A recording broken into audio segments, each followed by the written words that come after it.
All right, so French grammar today. Conjunctions. Those little words that, well, they can really make or break your sentences.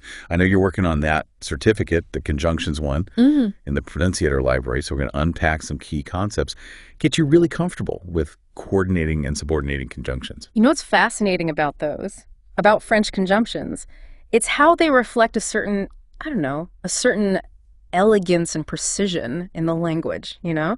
So mastering them, that's your key. It's not just about speaking correctly, but expressing yourself with style and nuance. Yeah, I love that. Like, you're not just building sentences, you're crafting them. Exactly. Okay, so to start, let's just break down coordinating conjunctions, these connect elements that are grammatically equal. Right. Is that right? Exactly. Think of them as, your and, but, or.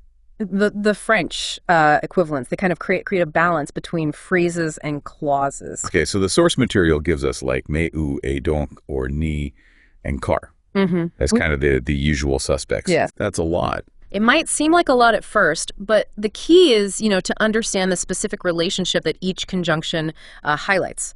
For example, mais, that's your go-to for expressing contrast, while et simply links similar ideas. Okay, so like, il aime le français, mais il déteste les mathématiques, meaning he loves French, but he hates mathematics. Yes.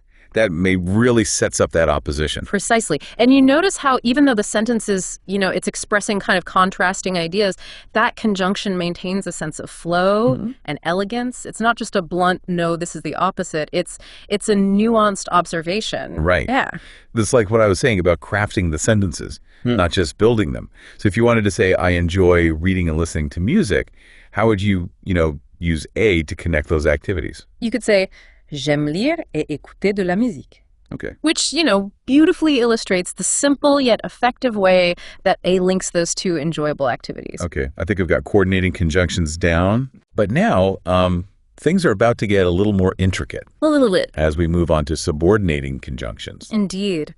So subordinating conjunctions, what they do is they introduce a dependent clause. Okay. Which adds depth and complexity to your sentences by elaborating on the main clause. Okay, so if coordinating conjunctions are like bridges connecting equal elements, then subordinating conjunctions are more like those winding paths, leading to hidden treasures of meaning within the sentence. Ooh, what a beautiful way to put it. They guide the listener through the nuances of your thought process. They're revealing the why, the when, or the how behind your main statement. I see. So they really allow for more sophisticated expression. Yes. The source material mentions grouping these conjunctions thematically, based on relationships like cause, time, or opposition. Yes. Why is that helpful? Well, because French, like any elegant language, has these subtle shades of meaning. So recognizing that, for instance, parce que, puisque, and comment mean because, but carry slightly different implications. Right.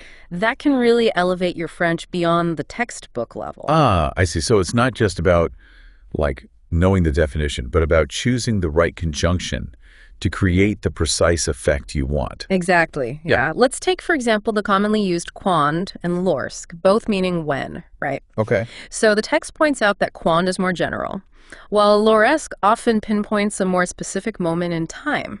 So in the sentence, elle travaillera quand elle aura le temps, meaning she will work when she has time. Yes. Quand simply implies that the action will happen at some point when she's free. Right? Yeah. But replace that with lorsque, and it suggests, okay, she's going to get to work the very moment she's available. It adds that sense of immediacy and precision. Wow.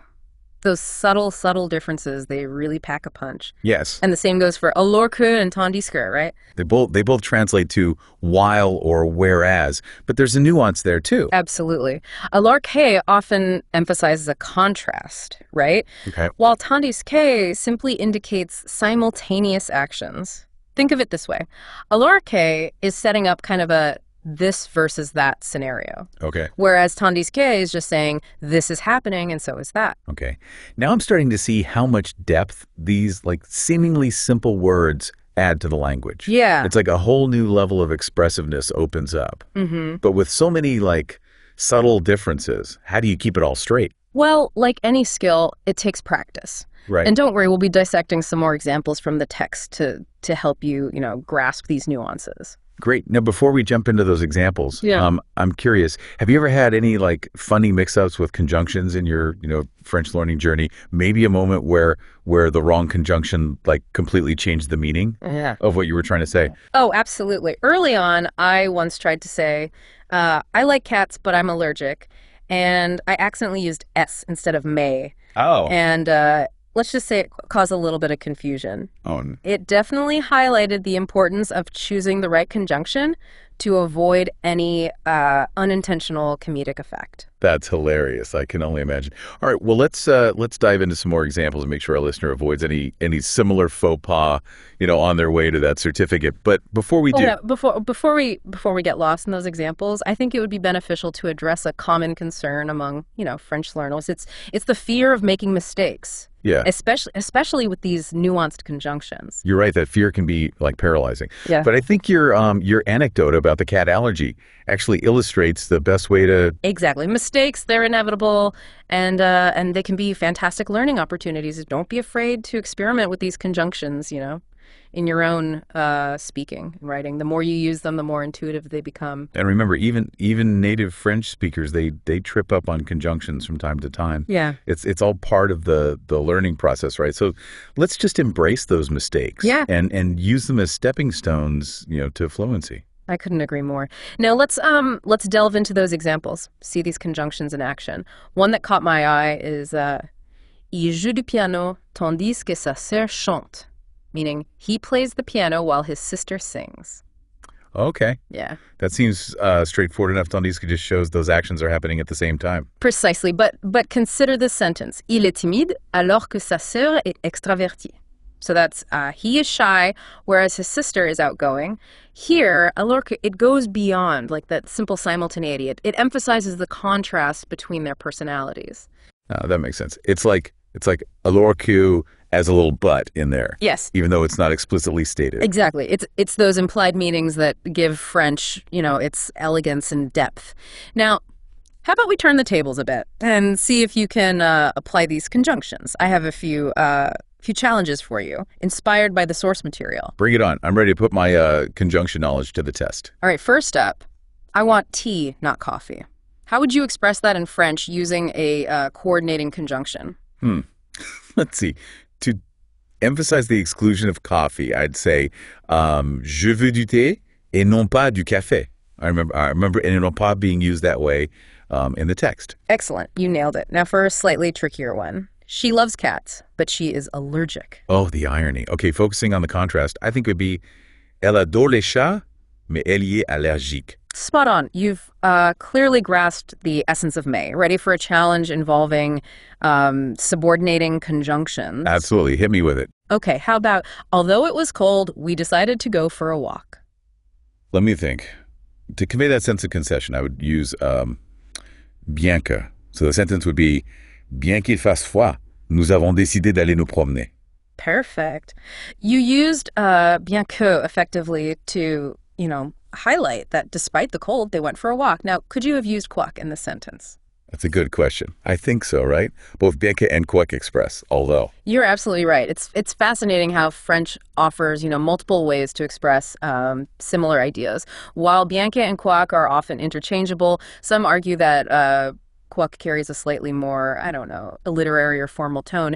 It's these subtle distinctions that make mastering French conjunctions, a truly rewarding endeavor. Yeah. I'm starting to feel like a conjunction connoisseur. But honestly, recognizing these nuances is what elevates my understanding of the language. That it's not just about grammar rules, it's about style. Yeah. And choice. Exactly. It's about, wielding the power of these small but mighty words to craft sentences that truly reflect your intended meaning. Okay, let's try another one. I studied hard, so I passed the exam. This one calls for donc, to show the cause and effect relationship. So, j'ai étudié dur, donc j'ai réussi l'examen. Another perfect execution. You're on a roll. Now, before we move on to the truly advanced stuff, I have one last challenge for you. Are you ready? Absolutely. Challenge accepted. All right. Let's see if you can translate the sentence. She dances well, although she is tired. This sounds familiar.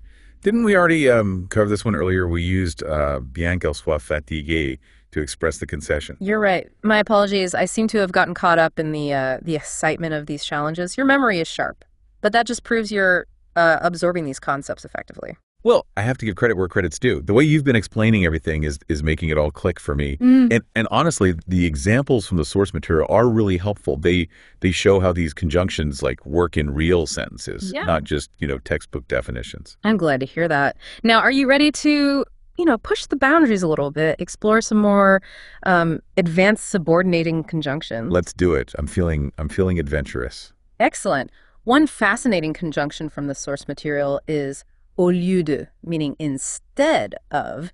It's perfect for expressing, alternatives or contrasts. For example, you could say, Elle a décidé de lire un livre au lieu de regarder la télévision, meaning she decided to read a book instead of watching television. Ooh, I like that one. It definitely adds a level of sophistication to the sentence. Yeah. What other gems do we have in store?